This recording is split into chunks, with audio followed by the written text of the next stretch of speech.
नमस्कार, स्वागत है आपका। आप देख रहे हैं इंडिया डेली। मैं हूं आपके साथ शिवम दत्त मेहता और मेरे साथ है मेरी सहयोगी।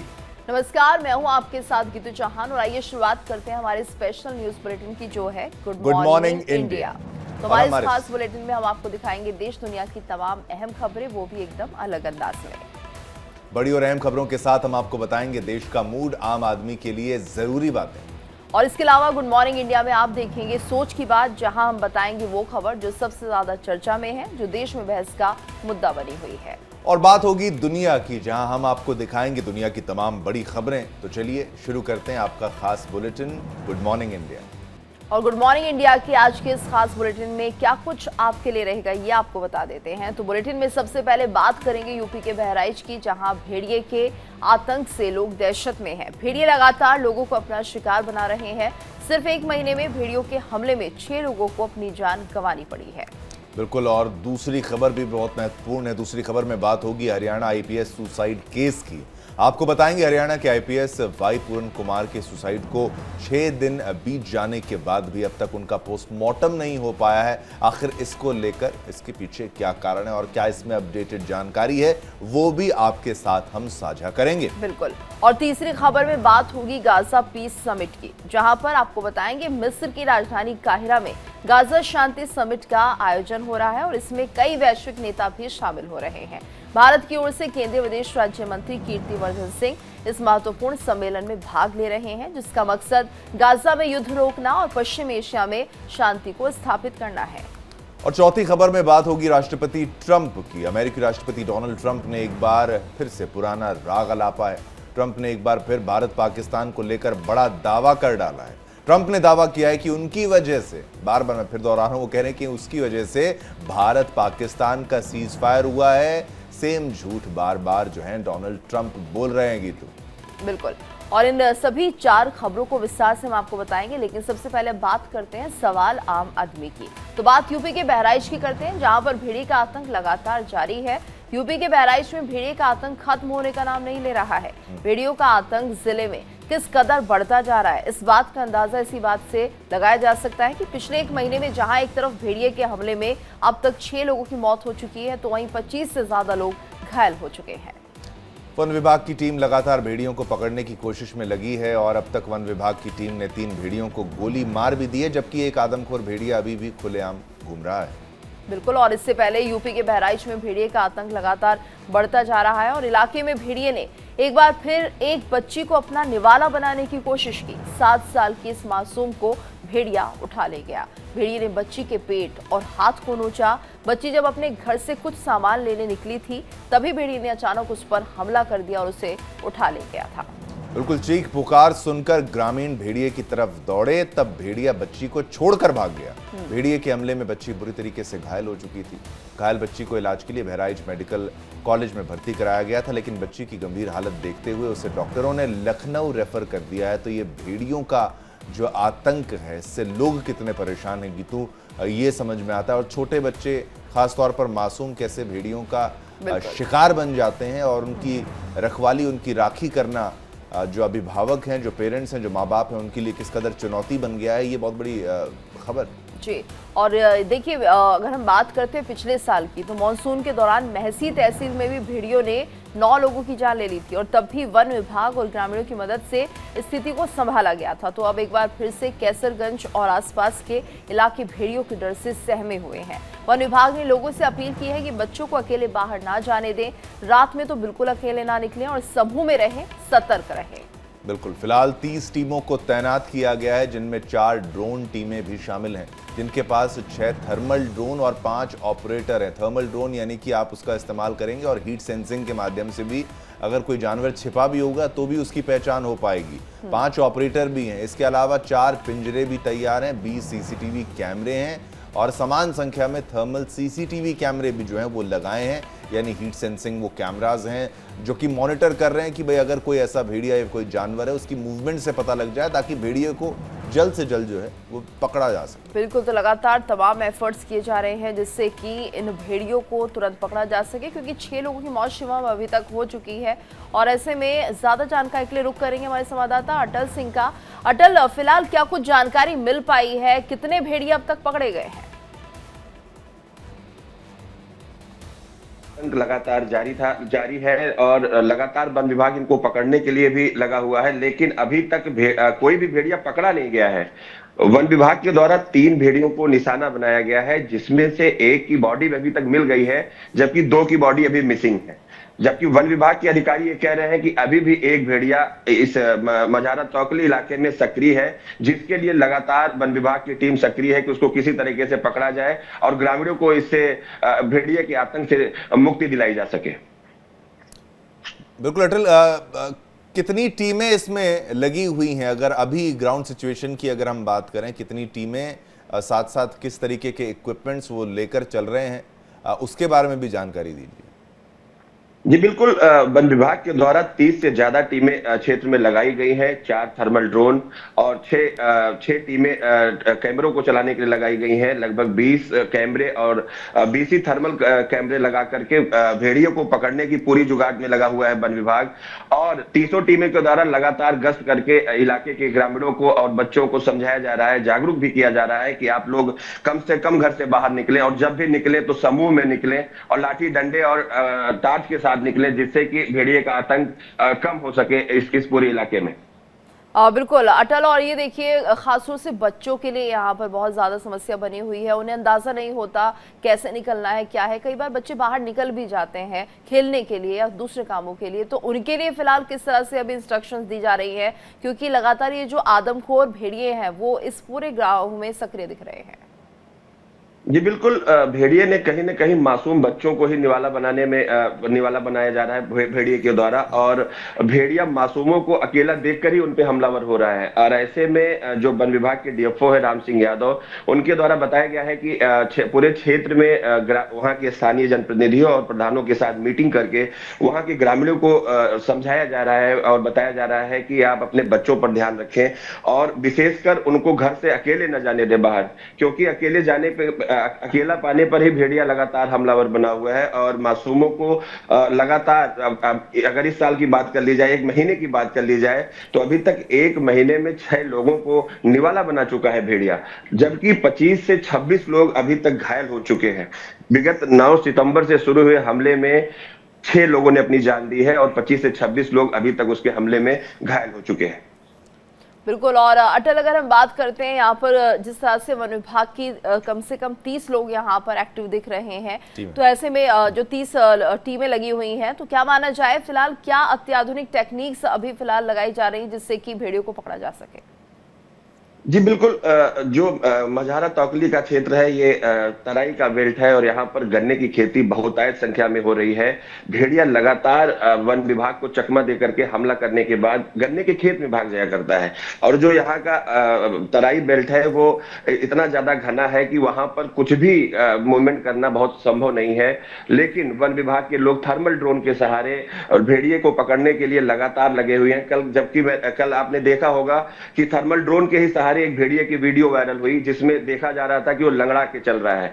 ऐसा वन विभाग के द्वारा बताया गया कि जिस भेड़िए को गोली मारी गई है, कहीं ना कहीं वही भेड़िया संघर्ष करते हुए दिखाई पड़ रहा है। लेकिन ये भी कहना सही होगा कि कल जब भेड़िए को गोली मारी गई, उसके बाद से इलाके में अभी तक कोई भी हमला भेड़िए के द्वारा नहीं किया गया है, ये वन विभाग के द्वारा कहना है।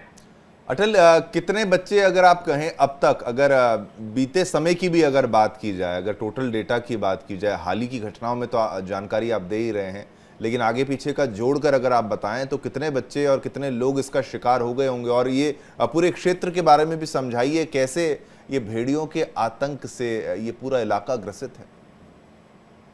जी बिल्कुल, पिछले साल की अगर बात की जाए तो महसी में 10 से ज्यादा लोगों को अपनी जान गंवानी पड़ी थी और कम से कम 50 लोग घायल हुए थे। पिछले साल भेड़िए ने महसी क्षेत्र को अपना निशाना बनाया हुआ था और महसी में 10 लोगों को अपनी जान गंवानी पड़ी थी, 50 से ज्यादा लोग घायल हुए थे। जी मैं बिल्कुल बताना चाहता हूं कि जो ये मझारा तौकली का क्षेत्र है, ये नदी का किनारा है और कछार कहा जाता है और ये महसी से लगा हुआ है। लगभग 30 से 35 किलोमीटर तक का जो रेडियस है, ये पूरा कछार का बेल्ट है। और भेड़िया कभी इतना चालाक जानवर होता है कि कभी मजारा तौकली में हमला करता है, कभी वहां से 2 किलोमीटर ज्यादा आगे जाके हमला करता है, कभी 5 किलोमीटर आगे हमला करता है। इसलिए वन विभाग को ढेर सारी मुसीबतों का सामना करना पड़ा है, क्योंकि जो कछार है वो बहुत बड़ा है, और इसलिए भेड़िया कहीं न कहीं वन विभाग को भी चकमा दे रहा है। जी बिल्कुल। और ऐसे में लगातार ये चुनौती बना हुआ है भेड़िया, जिससे कि कहीं ना कहीं लोगों को तो परेशानी हो ही रही है, वन विभाग को भी समझ नहीं आ रहा कि आखिर इस भेड़िए को पकड़ा कैसे जाए। हालांकि 30 टीमें लगातार इस काम में लगी हुई है। धन्यवाद अटल इस पूरी जानकारी के लिए। और आइए अब बात करते हैं सोच की बात की, जिसमें कि बात करेंगे हरियाणा के आईपीएस सुसाइड केस की। बिल्कुल 6 दिन बीतने के बाद भी पोस्टमार्टम नहीं हुआ है। अब देखिए, एडीजीपी पूरन कुमार आत्महत्या मामले में चंडीगढ़ पुलिस की जांच ने अब नया मोड़ ले लिया है। यहां पर आईपीएस अधिकारी की पत्नी अमनीत पी कुमार द्वारा दर्ज करवाई गई एफआईआर में अब नई और गंभीर धारा जोड़ी गई है। पहले जो SC/ST एक्ट की धारा लागू की गई थी, उसमें अधिकतम 5 साल की सजा का प्रावधान था, लेकिन अब चंडीगढ़ पुलिस ने SC/ST एक्ट की सेक्शन 32V को एफआईआर में जोड़ा है, जिसके तहत उम्र कैद तक की सजा का प्रावधान है। गीतू बिल्कुल। और ये अपडेट देखिए जिस तरह से हम लगातार दे रहे हैं, और पहले ही आशंका के तौर पर ये बताया गया था कि पुलिस इस मामले में धाराओं में इजाफा कर सकती है, और अब इसकी पुष्टि भी हो चुकी है। तो एडीजीपी पूरन की पत्नी अमनीत पी कुमार ने हाल ही में पुलिस को दोबारा एक एप्लीकेशन दी थी, जिसमें उन्होंने मांग की थी कि केस में और गंभीर धाराएं जोड़ी जाएं, और इस पर कार्रवाई करते हुए पुलिस ने अब SC/ST एक्ट की सेक्शन 32V को भी एफआईआर में शामिल कर लिया है। बिल्कुल, ये धारा तब लागू होती है जब कोई अपराध अनुसूचित जाति जनजाति के व्यक्ति के साथ उनकी जाति के कारण किया गया हो और उसमें गंभीर शारीरिक नुकसान या मौत का कारण बना हो। तब देखिए, पुलिस सूत्रों का कहना है कि ये केस अभी और गंभीर रूप ले सकता है। मामले की जांच के दौरान एफआईआर में और धाराएं जोड़ी जा सकती हैं। बिल्कुल। और देखिए, ये इस बात पर भी निर्भर करेगा कि पोस्टमार्टम के बाद क्या कुछ तथ्य सामने आते हैं और एसआईटी की शुरुआती जांच में क्या खुलासे होते हैं। वहीं देखिए, इस मामले में एक और अहम पहलू भी सामने आया है कि एडीजीपी का शव अभी तक पोस्टमार्टम के लिए नहीं भेजा गया है, और आज इस घटना को 6 दिन हो चुके हैं, लेकिन परिवार की ओर से अभी तक सहमति नहीं मिली है। पुलिस सूत्रों के अनुसार शव का डिकम्पोज होने का खतरा बढ़ रहा है, जिससे कि जांच में जरूरी सबूत भी नष्ट हो सकते हैं, और पुलिस चाहती है कि जल्द से जल्द सहमति बन जाए ताकि पोस्टमार्टम करवाकर अंतिम संस्कार की प्रक्रिया को पूरा किया जा सके और स्पेशल इन्वेस्टिगेशन टीम जो है वो जांच को आगे बढ़ा सके। बिल्कुल, जांच को आगे बढ़ाया जा सके और जल्द से जल्द। लेकिन परिवार की तरफ से जो बात कही जा रही है, और हालांकि वो चाहते हैं जल्दी अंतिम संस्कार जो है वो कर लिया जाए तमाम, लेकिन परिवार की तरफ से जो नाराजगी है, अब 6 दिन बीत जाना ये भी है, बॉडी डिकम्पोज होती है, वो तमाम चीज़ें दिक्कतें, फिर आपको पोस्टमार्टम कराने में भी जो है वो दिक्कत का सामना करना पड़ेगा। लेकिन ये है कि पोस्टमार्टम के बाद क्या तथ्य सामने आते हैं ये भी ज़रूरी है, और एसआईटी की शुरुआती जांच में क्या खुलासे होते हैं गीतू, ये भी सामने। लेकिन नई धाराओं का जुड़ना, ये उस एंगल में चला जाना, ये भी इसको एक केस को नया रूप देता है। बिल्कुल। और जिस तरह से यहाँ पर परिवार को ये भी डर है कि जो रसूखदार हैं या जिन पर उन्होंने आरोप लगाए हैं, तो वो कहीं ना कहीं बचते हुए नजर आ रहे हैं। उन्हें लग रहा है इन पर कोई कार्रवाई हो ही नहीं रही है, और शायद ये भी एक बड़ी वजह है जिसके चलते परिवार डरा हुआ है कि अगर शायद पोस्टमार्टम की रिपोर्ट सामने आएगी और उसमें कोई फेरबदल ना कर दिया जाए, तो ये डर भी परिवार के अंदर बना हुआ है। बिल्कुल, तो पूरे मामले पर जो है वो नजर हम रखेंगे। चलिए अब आगे बढ़ते हैं, अगली खबर का रुख करते हैं। महत्वपूर्ण खबर आपको बता दें, मिस्र की राजधानी काहिरा में आज गाजा शांति समिट का आयोजन हो रहा है। गाजा में शांति होने वाली ऐसी उम्मीद है। देखिए, इस समिट में संयुक्त राष्ट्र के महासचिव यानी एंटोनियो गुटेरेस, ब्रिटेन के प्रधानमंत्री कीर स्टारमर, इटली की प्रधानमंत्री जॉर्जिया मेलोनी, स्पेन के प्रधानमंत्री पेड्रो सांचेज और फ्रांस के राष्ट्रपति इमैनुअल मैक्रों शामिल हो रहे हैं। और इस देखिए, इस जगह पे शांति की बात जो है तो वो की जाएगी। अब शांति होगी नहीं होगी वो आने वाला वक्त बताएगा, लेकिन बहुत इंतजार हो गया। बिल्कुल। और इस शांति समिट के लिए प्रधानमंत्री नरेंद्र मोदी को भी आमंत्रित किया गया था। हालांकि भारत की तरफ से प्रधानमंत्री मोदी इस समिट में हिस्सा नहीं ले रहे हैं, और इस शांति सम्मेलन में भारत का प्रतिनिधित्व केंद्रीय विदेश राज्य मंत्री कीर्तिवर्धन सिंह कर रहे हैं। तो समिट में शामिल होने के लिए कीर्तिवर्धन सिंह मिस्र की राजधानी काहिरा पहुंच चुके हैं, और ये समिट गाजा पट्टी में जंग रोकने और पश्चिम एशिया में शांति और स्थिरता लाने के लिए आयोजित की गई है। तो इस शांति बैठक की सह अध्यक्षता मिस्र के राष्ट्रपति अब्देल फतेह अल सीसी और अमेरिकी राष्ट्रपति डोनाल्ड ट्रंप करेंगे। बिल्कुल, ये सम्मेलन ऐसे समय में हो रहा है जब इजरायल और हमास ने अमेरिका की मध्यस्थता वाली शांति योजना पर सहमति जताई है, जिसमें युद्ध विराम और अक्टूबर 2023 में आतंकवादी हमले के दौरान बंधक बनाए गए सभी लोगों की रिहाई की बात कही गई है। 7 अक्टूबर 2023 को गीतों जिस तरीके से हमला किया गया था हमास के द्वारा और कत्लो गैरत जो मचाई गई थी, जो निर्दोषों को मारा गया था, और इजराइल का जो सिक्योरिटी लैप्स था इतना बड़ा कि आप जो दुनिया में सबसे ताकतवर देशों में गिने जाते हैं अपनी सिक्योरिटी के लिए, बॉर्डर के लिए, और एक फेस्टिवल के दौरान वहाँ पर ये जो पूरा कारनामा इन्होंने किया था हमास ने, उसका खामियाजा हमास को भुगतना पड़ा। हमास के यानी गाज़ा पट्टी के जो लोग हैं उनको भुगतना पड़ा। फ़िलिस्तीन जिसको कहते हैं, हालांकि कहाँ पे हुआ है वो समझना होगा, लेकिन फ़िलिस्तीन के लोगों को वो पूरा का पूरा वो झेलना पड़ा। और ये जंग बहुत लंबे दौर तक चली है क्योंकि इजराइल ने ठान लिया था कि हमें हमास का खात्मा करना है। हमास के खात्मे के बाद ही हम जो है वो यहाँ पर रुकेंगे, उससे पहले हम यहाँ पर कोई ब्रेक नहीं लगाएंगे, हम लगातार कार्रवाई करेंगे। और हमास एक ऐसा संगठन है गीतू जो टनलों के नीचे से ऑपरेट करता है, अस्पतालों के नीचे बंकर बना रखे हैं, तो उसको मारना बड़ा मुश्किल हो रहा था। और वो रेजिडेंशियल इलाकों से रॉकेट फायर जब कर रहा था तो ये दिक्कत का सामना करना पड़ा गीतू। बिल्कुल। और ये देखिए, मिस्र के राष्ट्रपति के प्रवक्ता के अनुसार शांति शिखर सम्मेलन में सोमवार दोपहर को ये होने जा रहा है, यानी कि आज, और इसकी संयुक्त अध्यक्षता अब्देल फतेह अल सीसी और डोनाल्ड ट्रंप कर रहे हैं। तो इसमें 20 से ज्यादा देशों के राष्ट्राध्यक्ष हिस्सा ले रहे हैं। बयान में कहा गया है कि इस शिखर सम्मेलन का लक्ष्य गाजा पट्टी में युद्ध को समाप्त करना है, मिडिल ईस्ट में शांति और स्थिरता स्थापित करने के प्रयासों को और ज्यादा मजबूत करता हुआ ये समझौता दिखाई देगा, और क्षेत्रीय सुरक्षा और स्थिरता का एक नया अध्याय भी यहाँ पर खोलना है। तो ये शिखर सम्मेलन कई कारणों से भी महत्वपूर्ण माना जा रहा है। ये मिडिल ईस्ट में भारत की उपस्थिति दिखाने का भी एक अवसर है, साथ ही फिलिस्तीनी मुद्दे और शांति के प्रति एक अच्छा संकेत प्रदर्शित करने का मौका देगा, और इससे मिस्र के साथ भारत के द्विपक्षीय संबंध भी मजबूत होंगे। तो गाजा पीस समिट में भले ही ट्रंप और मिस्र के राष्ट्रपति की ओर से पीएम मोदी को निमंत्रण दिया गया हो, हालांकि पीएम मोदी की जगह केंद्रीय मंत्री कीर्तिवर्धन सिंह इस समिट में शामिल होने पहुंचे हैं, और पीएम मोदी इस सम्मेलन में शामिल होते तो उनकी राष्ट्रपति ट्रंप से एक और मुलाकात के साथ सीधी बातचीत हो सकती थी, लेकिन शायद ये सही समय नहीं है।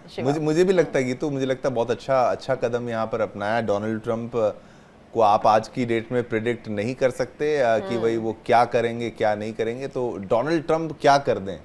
और आप अभी उनका और मुझे तो लग रहा है कि कोशिश जो उनकी है पीएम मोदी से मिलने की, यहाँ वो भी खराब होती दिखाई दे रही है कि पीएम खराब मोदी हो गई। नहीं आ रहे। वो पीएम मोदी ने ये समझ लिया है कि अभी ट्रंप जो है वो क्या सोच रहे हैं, उनके दिमाग में क्या चल रहा है, तो अभी जरूरत नहीं है, तो इसलिए थोड़ी सी वहां पर दूरी बनाई गई और अच्छे कदम के रूप में इसको देखा जाए। हाँ, हमारे लोग वहां जाएंगे, प्रतिनिधिमंडल हमारा वहां जाएगा, वो तमाम बातें जो है वो हम रिप्रेजेंट जरूर कर रहे हैं, लेकिन डोनाल्ड ट्रंप जो गीतू उनको चाहिए था नोबेल प्राइज मिल जाए, मैंने इतने युद्ध रुकवा दिए, 7-8 युद्ध मैंने रुकवा दिए, भारत पाकिस्तान पर भी वो क्लेम करते हैं, तो ये चीजें अब हमने तो इसको इग्नोर किया है। हमने कहा कि नहीं ऐसा कुछ नहीं है, लेकिन रिश्तों को भी हमने खराब नहीं किया है। चलिए आगे बढ़ते हैं। बताएं कि अमेरिकी राष्ट्रपति डोनाल्ड ट्रंप ने एक बार फिर से भारत पाकिस्तान को लेकर बड़ा दावा कर दिया है। ट्रंप ने दावा किया कि उनकी वजह से भारत पाकिस्तान का सीज फायर हुआ है, और उन्होंने कहा कि उनकी वजह से गाजा समेत 8 युद्ध रुक चुके हैं, और इन युद्धों में भारत पाकिस्तान समेत कई गंभीर संघर्ष भी शामिल रहे हैं।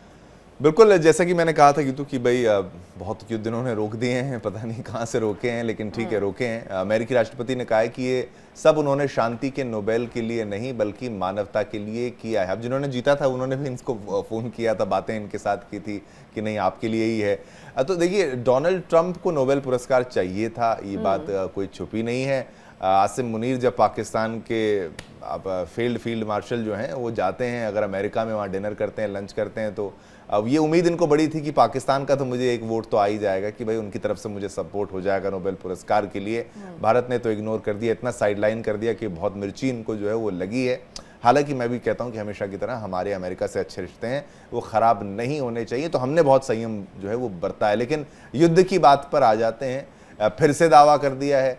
चलिए ठीक है, सुन लेते हैं क्या कुछ कहा है उन्होंने। लेकिन बता दें कि ट्रंप इस साल 10 मई को हुए भारत पाक का सीज फायर के बाद करीब 50 बार 50 टाइम्स इसमें अपनी भूमिका की बात कह चुके हैं, जिसे भारत ने नकार दिया है। कितनी बार हमने गीतू नकारा है, लेकिन बार बार इनको चाहिए, क्रेडिट चाहिए, पर क्यों दें हम इनको क्रेडिट? और देखिए, हाल ही में ट्रंप ने कहा कि गाजा में उनकी कोशिश से शांति यहाँ पर स्थापित होने जा रही है और 8वां युद्ध विराम है ये, और इस दौरान उन्होंने पाकिस्तान और अफगानिस्तान के बॉर्डर पर संघर्ष का भी जिक्र किया।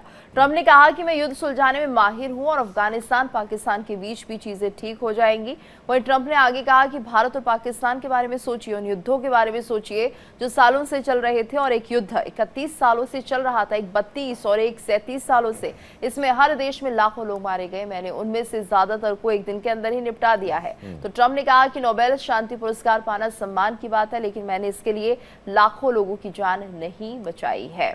तो यहाँ पर देखिए अपनी बयानबाजी को लेकर हमेशा चर्चा में रहते हैं, और फिलहाल जो उन्हें नोबेल पुरस्कार चाहिए, शांति दूत बनने की पूरी कोशिश है। अब तो गया। लेकिन भारत को लेकर जिस तरह से बार बार दावे कर रहे थे, भारत ने एक बार भी नहीं माना। ये उनके लिए बड़ी एक तरह से तीखी वो हो रही है कि क्या वो करे, किस तरीके से भारत को कम से कम अपने पक्ष में करते। लेकिन अब तो ये संभव खैर नहीं है, लेकिन लगातार बहुत कोशिश उन्होंने की, हम ये कह सकते हैं। बिल्कुल, और साफ तौर पर जैसा कि भारत ने बड़ा क्लियर कर दिया था कि डीजीएमओ लेवल पर बात हुई थी और मिलिट्री ऑपरेशंस की तरफ से, डायरेक्टर जनरल मिलिट्री ऑपरेशंस की तरफ से आपस में बात हुई थी। पाकिस्तान की तरफ से इनिशिएट किया गया था कि अब युद्ध हमें रोक देना चाहिए।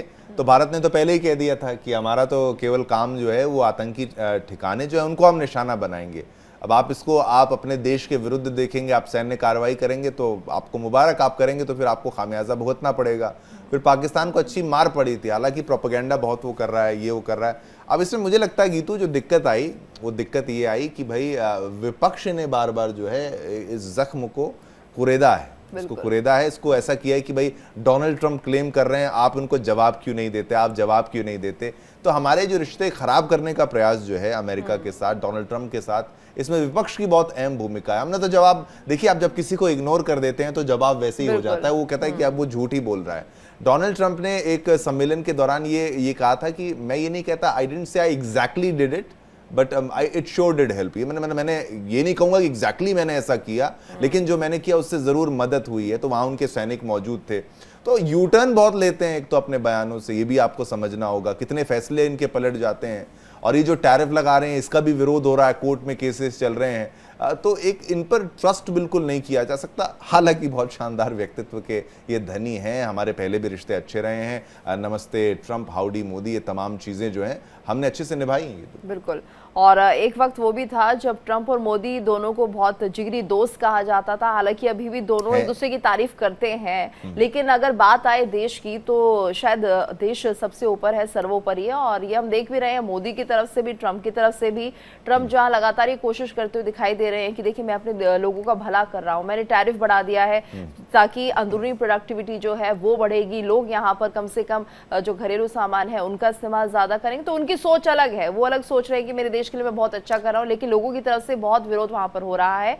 और उस विरोध से कैसे बचेंगे ये देखना होगा। नहीं, एक तरीके से सोच मैं कहूंगा, मैं थोड़ा सा सपोर्ट भी उनको करूंगा कि भाई उनके देश में प्रोडक्शन इतना नहीं होता, उस लेवल पर नहीं होता, तो वो चाहते हैं कि वहां पर प्रोडक्शन हो। और बाकी देशों में जो टैरिफ, हाई टैरिफ लगाया जाता है, ये सच है कि भाई वो जैसे हमारे देश की भी अगर बात की जाए तो हम अपने लोगों को प्रोटेक्ट करेंगे सबसे पहले, चाहे हमारा डेयरी सेक्टर हो, चाहे हमारा ऑटोमोबाइल सेक्टर हो। तो हमने टैरिफ लगाए थे। अब ट्रंप का विरोध जायज है, लेकिन ये तरीका जो है वो बिल्कुल गलत है। और दूसरी बात ये कि अमेरिका में किसी भी सामान को बनाना ज़्यादा महंगा है, बहुत ज़्यादा कॉस्टली पड़ता है। अगर सेम आईफोन अगर चाइना में बन रहा है और सेम आईफोन और अमेरिका में बन रहा है तो ज़मीन और आसमान का फ़र्क वहाँ पर है, लेबर बहुत मुश्किल है, और आप राइट्स कह लीजिए उनके, वो तमाम चीज़ें ऐसी हैं कि जो वहाँ पर आप मैनेज नहीं कर पाते। इसीलिए ट्रंप जो हैं वो फेल हो रहे हैं, क्योंकि वो पहले ऐसे राष्ट्रपति नहीं है जो कोई नया कुछ तीर कर लेंगे, कोई अचीवमेंट हासिल कर लेंगे। पहले वालों ने नहीं सोचा होगा, क्या बिल्कुल सोचा होगा कि हम वहाँ पर प्रोडक्शन करें।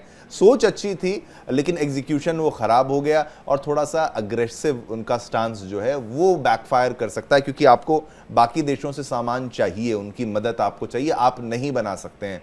इस बात को स्वीकार करना चाहिए। बिल्कुल। और देखिए दिवाली नजदीक है और एक बार फिर से वही पुरानी बहस शुरू हो चुकी है, पटाखे चलें या ना चलें। लेकिन इस बार बागेश्वर धाम के धीरेन्द्र शास्त्री ने साफ कह दिया है कि पटाखों पर ज्ञान नहीं दे। मुंबई में सिद्धिविनायक मंदिर दर्शन के दौरान मीडिया ने जब दिवाली और प्रदूषण को लेकर सवाल पूछा तो पंडित धीरेन्द्र शास्त्री ने बिना लाग लपेट के कहा कि हम ना बकरीद पर बोलते हैं ना ताजिए पर, तो हमारी दिवाली पर मत बोलो, और ये हमारी परंपरा है और हम इसे जरूर निभाएंगे। बिल्कुल साफ तौर पर अब अपने स्टेटमेंट्स के लिए पंडित धीरेन्द्र कृष्ण शास्त्री जो हैं वो जाने जाते हैं। अब वो कहते हैं कि भाई आप हमारे त्योहारों पर कम से कम ना बोलो। और एक तर्क ये था, आपने गीतू वो दौर भी देखा होगा जब दीपावली आती थी तो एक सोशल मीडिया पर एक गैंग, जिसको गैंग की टर्मिनोलॉजी दी जाती थी, डोंट वेस्ट वाटर, पानी बचाएं। जब आपकी होली आती, हाँ, पानी बचाएं, इसको रंग ना लगाएं, उसको ना लगाएं, ये ना करें, वो करें। और वो सिलेक्टिव क्रिटिसिज्म और वो एक पूरी लॉबी जो चल रही थी वो फेल हो गई है, उसकी हवा निकल चुकी है। बिल्कुल। और यहाँ पर शायद जो धीरेन्द्र शास्त्री वो यही बताते हुए नजर आ रहे हैं कि जब आप बकरीद मनाते हैं, कितने जो बकरे हैं वो काटे जाते हैं, कितना प्रदूषण उस वक्त होता है, नालियों में खून जाता है और पर्यावरण के लिए अच्छा नहीं है, जानवरों के लिए अच्छा है ही नहीं, तब कोई कुछ नहीं बोलता। चलिए सुनाते हैं क्या कुछ कहा उन्होंने।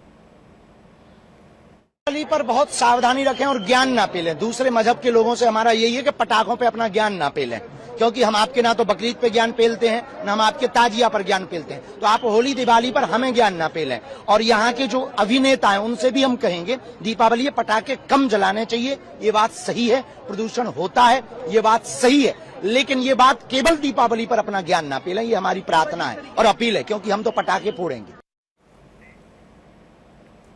तो साफ तौर पर संदेश यहां पर साफ था गीतू कि केवल दिवाली पर ज्ञान ना दें और उन सब बातें सबको पता है। फिर यही बात है कि भाई अगर आपको क्रिटिसिज्म करनी है तो बराबर सभी का करिए, नहीं तो मत करिए सिलेक्टिव क्रिटिसिज्म। आपने देखा होगा कि दिवाली का विरोध कर रहे हैं और अपनी बर्थडे पार्टी पर लाखों के पटाखे फोड़े जा रहे हैं, न्यू ईयर पर लाखों के पटाखे फोड़े जा रहे हैं और फिर आपको टारगेट करने के लिए इजी टारगेट मिलता है सनातन धर्म।